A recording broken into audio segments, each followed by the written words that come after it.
പ്രിയപ്പെട്ട കളിയാട്ടമുക്ക് പ്രദേശവാസികളെ, ഈ പഞ്ചായത്ത് തിരഞ്ഞെടുപ്പ് അടുത്തുകൊണ്ടിരിക്കുന്ന ഈ സമയത്ത് ഈ നാട്ടിലെ ജനങ്ങൾക്ക് ഒരുപാട് വികസന പോരായ്മകൾ ചൂണ്ടിക്കാണിക്കാനുണ്ടെങ്കിൽ കൂടി നമുക്ക് എടുത്തു പറയാനുള്ളത്, ജലസ്രോതസ്സുകളെ മാലിന്യമാക്കുന്ന രീതിയിൽ മാലിന്യം പുഴയിൽ തള്ളുന്നത് സംബന്ധിച്ച് ഗ്രാമസഭയിൽ ഉന്നയിക്കുകയും കാര്യാട് പാലത്തിൽ ഒരു ക്യാമറ സ്ഥാപിക്കുക എന്ന ആശയം ഗ്രാമസഭകളിൽ നമ്മൾ ഉന്നയിച്ചതാണ്.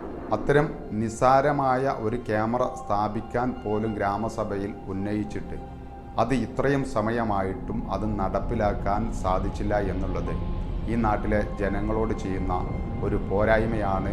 അത്തരം പോരായ്മകൾ പരിഹരിക്കുന്നതിന് വേണ്ടി 17-ാം വാർഡിൽ നിന്ന് ജനവിധി തേടുന്ന PP അബ്ദുസമദിനും 18-ാം വാർഡിൽ നിന്ന് ജനവിധി തേടുന്ന കുറ്റാളൂർ മുജീബിനും അവരുടെ ചിഹ്നമായ ഓട്ടോറിക്ഷ അടയാളത്തിൽ വോട്ട് രേഖപ്പെടുത്തി വമ്പിച്ച ഭൂരിപക്ഷത്തോടു കൂടി വിജയിപ്പിക്കണമെന്ന് എൻ്റെ ഹൃദയം നിറഞ്ഞ നാട്ടുകാരോട് ഓർമ്മപ്പെടുത്തുകയാണ്.